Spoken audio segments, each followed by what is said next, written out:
Welcome to Side Effects with an A. When effect is normally used, it's a noun.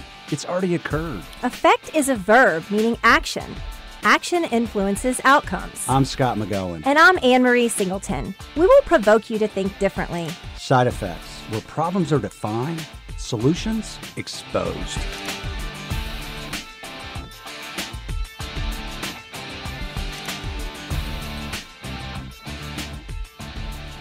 Welcome to Side Effects. I'm Scott McGohan. And I'm Anne-Marie Singleton. Hi, Ann. Hello, Scott. How are you? I'm doing great. Hey, I see a bunch of gurneys out there in our conference center. It's like a crash clinic out there. It is a big blood drive at McGohan Brabender. Yeah, it's really great. It is.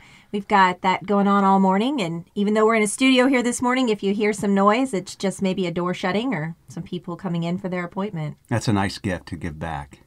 We have a guest today, Tiffany Reid. Hello. How are you? I am doing well. Thanks for being with us. Absolutely. Tiffany comes to us. She is an employee of McGohan Brabender. We're grateful to have her. Thank you. She's got a terrific background, one that I'm crazy about. She used to work for Disney. Yes, yeah. Which is a terrific company. And her title is Health Management and Engagement Specialist at McGohan Brabender. Mm-hmm. Yeah, so we asked Tiffany to join us today. She had the opportunity to spend some time with our clients this week and talk about health and health management. And we thought for our clients that couldn't make it in, that we would share some of the things that she talked about with the group that she met with. Mm-hmm. So thanks for joining us. Absolutely. So you had an event here yesterday, and the title was Beyond Wellness. Correct. So why do you say Beyond Wellness? So we talk a lot about empowering healthier living at McGohan Brabender, and we talk a lot about health management being a big implementation of your wellness plan. So still implementing those wellness activities to keep up morale, but health management as in implementing biometric screenings to really find that clinical data and adding in preventative exams to make sure that people are staying on top of their health on the outside instead of just the inside. So I hear a lot of companies, they'll talk about wellness. And I've always said wellness is like the word love. Like I love ice cream and I love my wife. Fortunately, in completely different ways. So when you talk about, because you talk to a lot of employers, and they all say this word wellness. And then you've kind of transferred that into this health management spectrum. So I think that's why you came up with this term Beyond Wellness. Mm-hmm. So when you're talking to companies about wellness, so let's just say activities, what are some of the activities that people think are effective that maybe aren't effective? Sure. So a lot of people try to implement Walk to Key West, 5K challenges, different eating fruits and vegetable challenges within their groups. While those are all really good, you can't really tell the ROI of that. You can't really tell if this person's eating fruits and vegetables every day. Are they healthy? Are they truly healthy? You don't know what's going on the inside of their body. I had one employer tell me that wellness was like trying to shovel smoke with a pitchfork. Mm-hmm. So if you can picture that, how do we recover from that statement? Because we know that there's value to these things that we call wellness, which is why we call it health management. Correct. Because it's something we can measure. Mm-hmm. I've done a lot of things, and I've thought about a lot of things. I've never thought about shoveling smoke with a pitchfork. Yeah. But there you have it. So when you talk about that, so activity-based, and then transfer us into health management. Okay. So we usually talk to our clients about the first step of building that health management culture is implementing biometric screenings. So a biometric screening could be on-site or it could be just the employee going to their primary care physician. That biometric screening will test for 5 different risk factors, blood pressure, glucose levels, HDL cholesterol, triglycerides, waist circumference, and that is able to tell that employee if they are at risk for other chronic diseases in the future. Yeah, so the one thing that I want to point out about that is you named those 5 risk factors, which that cluster of risk factors is called metabolic syndrome, if you have 3 or more of those, but only one of them you can see with your eyes, and that's the waist circumference. Yep. So the importance of getting that screening and the importance of knowing that information, because we can't just walk around and pick out the unhealthy people by looking at them. Yep. And when you're implementing biometric screenings, not only is it helping each employee understand if they are at risk, but then if they are at risk, they are more likely to go establish that relationship with a primary care physician and get treated properly. And then also, employers can implement different programs and solutions within their company so we can help that employee work on those risk factors. Yeah. So the employers that came to hear what you had to say yesterday, it was actually, I saw some pictures on Facebook or online. It looked like it was pretty interactive. They were up and participating and writing things on the wall. What were some of the things that those employers were hoping to get out of yesterday's session? What did you hear from the participants? So yesterday, I gave a lot of statistics about how many employees within their company are out of range for different categories of risks. And I could have just stood up on stage and gave them those statistics, but that wouldn't be as fun and interactive, and they wouldn't remember it as much. So I played a game about the Price is Right. Guess that number. So that way the employers that were on site were able to interact, and they were able to give their guesses and then see the final answer. And so then it would resonate with them better. Yeah. What were they most surprised about? I would say about how many don't get enough physical activity on a daily basis. Company size of 195 do not get enough physical activity. Also, another big statistic was 77 of an employee population of 100 struggle with stress on a daily basis. Yeah. So, I mean, basically that's almost 100%, and in the second case, 3/4. And so what types of things, when they found that out or when they heard that from you, what were their next questions? Like, well, what are you going to do about that? Sure. And then that's when I led into the employee population that are struggling with these different risk factors are then leading to those that are getting to that chronically ill, leading to that diabetes, those cancers. So if we're able to fix this and put in programs and solutions prior to these risks happening within their employee population, we can hopefully help decrease these numbers. Yeah. What percentage of employers that you talk to do you think can correlate the difference? Because some employers do it for lower healthcare cost, right? Mm-hmm. So how do we lower healthcare costs? Yes. Some employers might look at it and say, "Gosh, if I deliver healthier birthdays to my workforce, then I can increase productivity." So just kind of unpack that for me.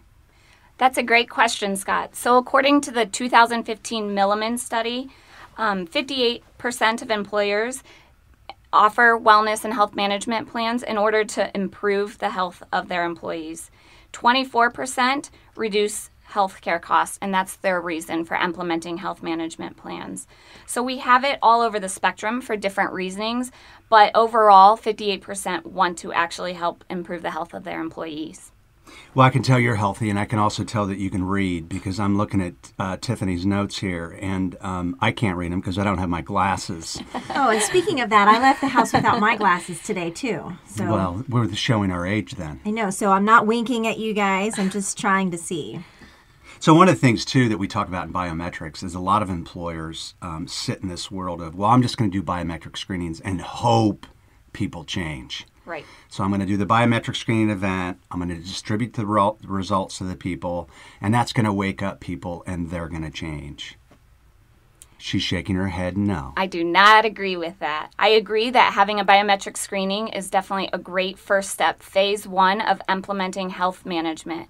I would say that then the next step is providing those people, your employee population, with the right solution. So in order to take place, you sometimes need to implement third-party vendors for that. But helping your employee population find that right solution for where they are at risk is what's really going to matter in the end, in that bottom line.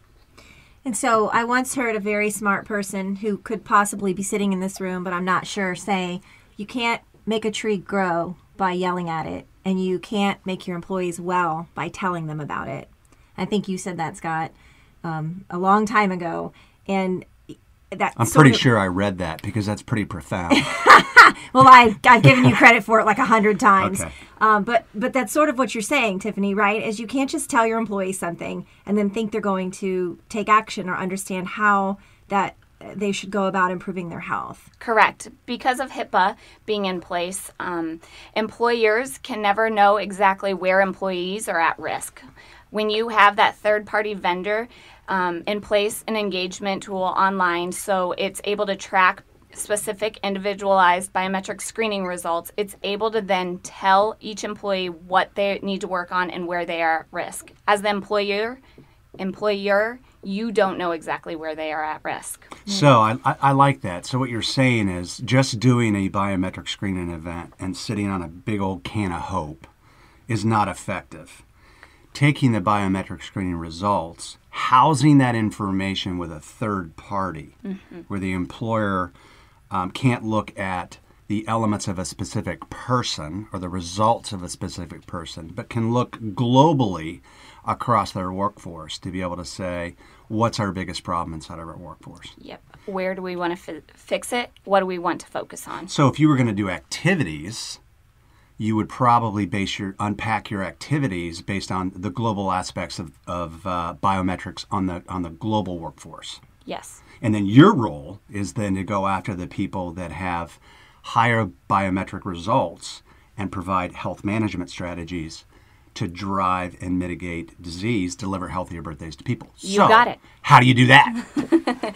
So working with each client separately, because wellness or health management plans are not one size fits all. So learning each of our clients' strategy and what their culture is like, and learning about their employee population, about what's really going to resonate with them. How do we want to implement this strategy, and what are the right solutions? Do we want to have an on-site nurse coach? Do we want to have them going to different programs outside of the workforce? How do we want to do this? So sitting down and really listening to our clients and what they need and where they want to go. What does culture in an organization, in your experience, have to play with the results of an effective health management program? So yesterday during my presentation, I said a little quote of culture beats strategy for breakfast. So your culture inside of your company is what really is going to resonate with the rest of the employees. So if we're just throwing out a strategy of, oh, I think this is going to work, I think this is going to work, but not really understanding your employee population and where they come from and what they really want and need, then it's not going to work. So we need to build that strategy around how your employees are getting their communication. Do they know what's being asked of them, and what do they really want? Get their input for what their health management and where they want to focus their risk factors on. Yeah, so that, I mean, once you've created that, which can take, several meetings, several months, lots of talking, many resources. Once you have that plan, everyone's agreed to it, we put that in place. How do we make sure the employees actually participate? How do we hold them accountable? What's been your experience with things that employers have been doing? So implementing a premium differential or an incentive or a surcharge, HSA contributions, whatever it may be, we have found that when it hits their pocketbook, money is what's really going to make them change. And they are going to want to participate because nobody wants to lose out on money. Yeah. But finding that right incentive strategy for your culture is important. Yeah. So I have some employers, many employers that ask this question: what's the right number? How much do I need to give, or how much do I need to give as an incentive, or what do I need to charge as a premium differential in order for my employees to actually do something? And I'd say it's probably different depending on the workforces, the pay levels, the types of work that they do. But is there any national averages or statistics around what number actually drives people? So they say statistics show that key number is about $600 annually. We do have some clients that go higher, and then we do have some that go lower, and it still works. But finding that key number within your workforce and what your employee population is paid is really the key to finding out. So in our next podcast, we'll talk about metabolic syndrome, which costs employers $5,100 annually. Per employee. Per employee. That has it. So you're telling me if I'm an employer and I have people in a high-risk stage, I could potentially invest $600 annually to mitigate $5,000 of risk. Correct. Yeah, I like that. I That's like that pretty a lot. good return on investment. That's a great return on investment. I'll take that all day. Absolutely. So, Tiffany, you have a hard job. But fun and interesting. Well, you make it fun. You make it fun. You take this terrific experience from what I think one of the greatest organizations on our planet, Disney, which takes fun to a brand new level, and then you drive that into a workforce, and you talk about something that's really complicated and unbelievably personal. Mm-hmm. It's a personal issue. Yes. And you do a terrific job. Thank you. So it's big work. It's important work. And as we say at McGohan Brabender, we want to empower business with solutions. We want to empower people with choices, and that's your role. And ultimately, we want to empower healthier living and deliver healthier birthdays to people. So we want to thank you for being with us today. yes, thank you Yes. very much. Thanks for all your hard work. Thanks for being in the foxhole, because that's where you are most of the time. Well, thank you guys for having me. And what I do here at McGohan Brabender, I love. And I love being able to go out and talk to our clients and all of their employee population to help keep them healthy. So Terrific. excellent. Well, thanks for joining us this week. Do you have any comments? Send us an email at scott@healthierbirthdays.com or And at healthierbirthdays.com. and check out our website, www.healthierbirthdays.com. Thanks for listening. Have a terrific day. Thanks for listening and opening your mind. If you're interested in learning more, you can reach us at scott@healthierbirthdays.com. Or Ann at healthierbirthdays.com. We hope you'll join us next time On Side Effects.